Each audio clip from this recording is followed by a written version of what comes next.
ಓಂ ಶ್ರೀ ವಿಷ್ಣವೇ ನಮಃ. ಶ್ರೀ ವಿಷ್ಣು ಸಹಸ್ರನಾಮ ಶ್ಲೋಕ ಅರ್ಥಚಿಂತನೆಯಲ್ಲಿ 29ನೆಯ ಶ್ಲೋಕ. ಸುಭುಜೋ ದುರ್ಧರೋ ವಾಗ್ಮಿ ಮಹೇಂದ್ರೋ ವಸುದೋ ವಸುಃ ನೈಕರೂಪೋ ಬೃಹದ್ರೂಪಃ ಶಿಪಿವಿಷ್ಟಃ ಪ್ರಕಾಶನಃ. ಮೊದಲನೆಯ ನಾಮ ಸುಭುಜಃ.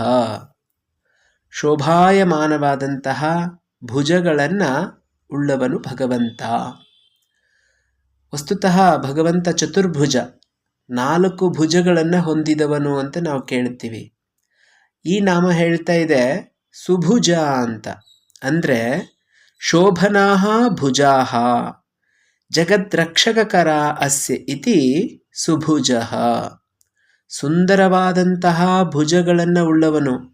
ಸುಂದರವಾಗಿರುವ ಭುಜಗಳು ಯಾಕೆ ಅಂತಂದರೆ ಜಗದ್ರಕ್ಷಕ, ಈ ಜಗತ್ತನ್ನು ರಕ್ಷಿಸುವ ಸಲುವಾಗಿ ಇರುವಂತಹ ಭುಜಗಳು ಸುಂದರವಾಗಿವೆ.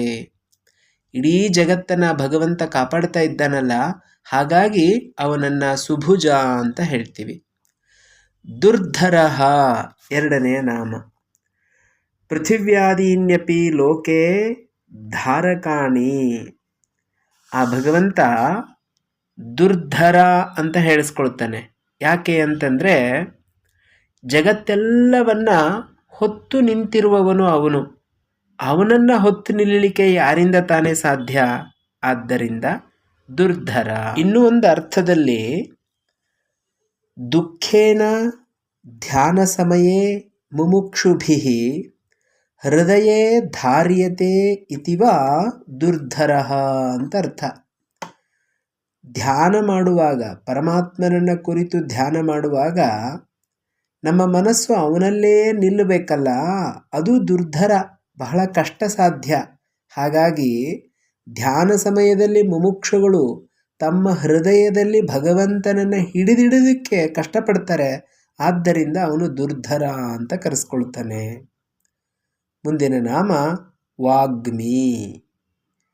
ಯತೋ ನಿಸ್ಸೃತ ಬ್ರಹ್ಮಮಯೀ ವಾಕ್ ತಸ್ಮಾತ್ ವಾಗ್ಮಿ.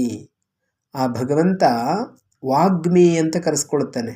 ಸರಳವಾದಂತಹ ಅರ್ಥದಲ್ಲಿ ಚೆನ್ನಾಗಿ ಮಾತನಾಡುವವನು ಅಂತ ಅರ್ಥ.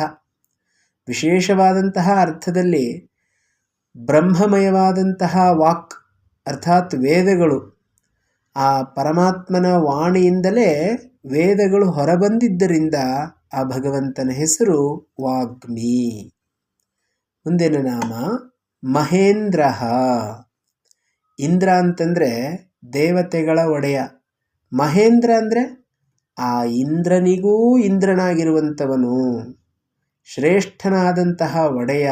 ಆದ್ದರಿಂದ ಭಗವಂತ ಮಹೇಂದ್ರ ಅಂತ ಹೇಳಿಸ್ಕೊಳ್ತಾನೆ. ಮುಂದಿನ ನಾಮ ವಸುದಃ ಅಂತ. ವಸು ಧನಂ ದದಾತೀತಿ ವಸುದಃ. ವಸು ಅಂತಂದರೆ ಧನ ಅಂತ ಅರ್ಥ. ಧನ ಅಂತಂದರೆ ಬರೀ ಹಣ ಮಾತ್ರ ಅಲ್ಲ, ಆರೋಗ್ಯ, ಐಶ್ವರ್ಯ, ಮನಃಶಾಂತಿ, ನೆಮ್ಮದಿ, ಇದೆಲ್ಲವೂ ಕೂಡ ಧನ ಅಂತಲೇ ಕರೆಸ್ಕೊಳ್ಳುತ್ತೆ.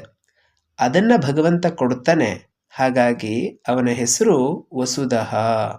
ಬೃಹದಾರಣ್ಯಕೋಪನಿಷತ್ ಹೇಳುತ್ತೆ, ಅನ್ನಾದೋ ವಸುದಾನಃ ದೀಯಮಾನಂ ತದ್ವಸ್ವಪಿ ಸ ಏವೇತಿ ವಾ ವಸುಹು. ಅದರ ಮುಂದಿನ ನಾಮ ವಸುಹು ಅಂತ ಬರುತ್ತೆ. ಆಚ್ಛಾದೇತಿ ಆತ್ಮಸ್ವರೂಪಂ ಮಾಯೆಯ ಇತಿ ವಾ ವಸುಹು. ಅಂತರಿಕ್ಷ ಏವ ವಸತಿ ನಾನ್ಯತ್ರ ಇತಿ ಅಸಾಧಾರಣೇನ ವಸನೇನ ವಾಯುರುವ ವಸುಹು. ವಸುರ ಅಂತರಿಕ್ಷತ್. ಹೀಗೆಲ್ಲ ನಾವು ವಸುಹು ಎನ್ನುವಂತಹ ನಾಮಕ್ಕೆ ಅರ್ಥವನ್ನು ನೋಡ್ತೀವಿ. ವಸು ಅಂತಂದರೆ ಭಗವಂತ ಅಂತರಿಕ್ಷದಲ್ಲಿ ವಾಸ ಮಾಡಿಕೊಂಡಿದ್ದಾನೆ ಅಂತ ಒಂದು ಅರ್ಥ. ಅಂತಹ ಭಗವಂತ ನಮ್ಮೆಲ್ಲರಿಗೂ ವಸು ಧನಂ ದದಾತಿ, ಧನವನ್ನು ನೀಡ್ತಾ ಇದ್ದಾನೆ. ಹಾಗಾಗಿ ವಸುದ ಅಂತ ಕರೆಸ್ಕೊಳ್ತಾನೆ. ನೈಕರೂಪೋ ಬೃಹದ್ರೂಪ ಶಿಪಿವಿಷ್ಟಃ ಪ್ರಕಾಶನಃ. ಎರಡನೆಯ ಸಾಲಿನ ಮೊದಲನೆಯ ನಾಮ ನೈಕರೂಪಃ. ನ ಏಕರೂಪಃ ಏಕಂ ರೂಪಂ ಅಸ್ಯ ನ ವಿದ್ಯತೆ ಇತಿ ನೈಕರೂಪಃ ಅಂತ. ಭಗವಂತನಿಗೆ ಒಂದೇ ರೂಪ ಅನ್ನುವಂಥದ್ದಿಲ್ಲ, ಅನೇಕ ರೂಪಗಳನ್ನು ಧರಿಸಿದ್ದಾನೆ.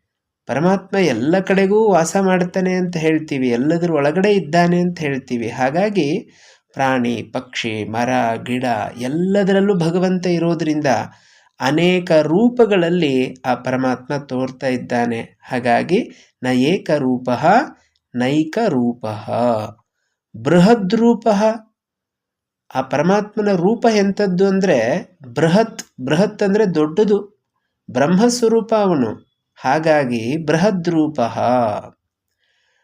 ಅನೋರಣೀಯಾನ್ ಮಹತೋ ಮಹೀಯಾನ್ ಅಂತ ಹಿಂದೆ ನೋಡಿದ್ದೀವಿ. ಅಣುವಿಗಿಂತಲೂ ಅಣುವಾಗಿರ್ತಾನೆ, ಮಹತ್ತಿಗಿಂತಲೂ ಮಹತ್ತಾಗಿರ್ತಾನೆ. ಹಾಗಾಗಿ ಭಗವಂತನ ನಾಮ ಬೃಹದ್ರೂಪ. ಶಿಪಿವಿಷ್ಟ. ಶಿಪಿವಿಷ್ಟ. ಶಿಪಿ ಅಂತಂದರೆ ಶಿಪಯ ಪಶವ ತೇಷು ವಿಶತಿ ಪ್ರತಿಷ್ಠತಿ ಯಜ್ಞರೂಪೇಣ ಇತಿ ಶಿಪಿವಿಷ್ಟ. ಯಜ್ಞೋ ವೈ ವಿಷ್ಣು ಪಶವಃ ಶಿಪಿ ಯಜ್ಞ ಏವ ಪಶುಷು ಪ್ರತಿಷ್ಠತಿ ಇತಿ ಶ್ರುತೇಃ. ಶ್ರುತಿಯಲ್ಲಿ ಹೇಳುತ್ತೆ, ತೈತ್ರೇಯ ಸಂಹಿತೆಯಲ್ಲಿ.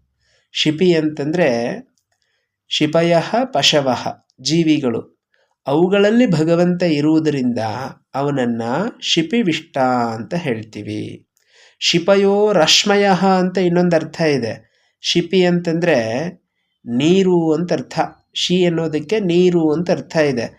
ಅದರಲ್ಲಿ ಆ ರಶ್ಮಿಯ ರೂಪದಿಂದ, ಸೂರ್ಯನ ಕಿರಣಗಳ ಮೂಲಕ ನೀರು ಆವಿಯಾಗಿ ಆಕಾಶಕ್ಕೆ ಸೇರುತ್ತಲ್ಲ, ಆ ರೀತಿಯಾಗಿ ಬೆಳಕಿನ ಸ್ವರೂಪದಲ್ಲಿ ಭಗವಂತ ಇರುವುದರಿಂದ ಅವನು ಶಿಪಿ ಅಂತ ಕರೆಸ್ಕೊಳ್ತಾನೆ. ಶಿಪಿ ವಿಷ್ಟ.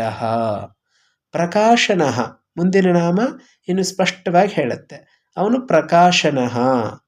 ಹಿಂದಿನ ನಾಮದಲ್ಲಿ ಶಿಪಿವಿಷ್ಟ ಅನ್ನೋದಕ್ಕೆ ತೇಜೋರೂಪಿ ಅಂತ ಕೂಡ ಅರ್ಥ ಆಗುತ್ತೆ. ಯಜ್ಞೋ ವೈ ವಿಷ್ಣು ಪಶವಃ ಶಿಪಿ ಅಂತ ನೋಡಿದ್ವಿ.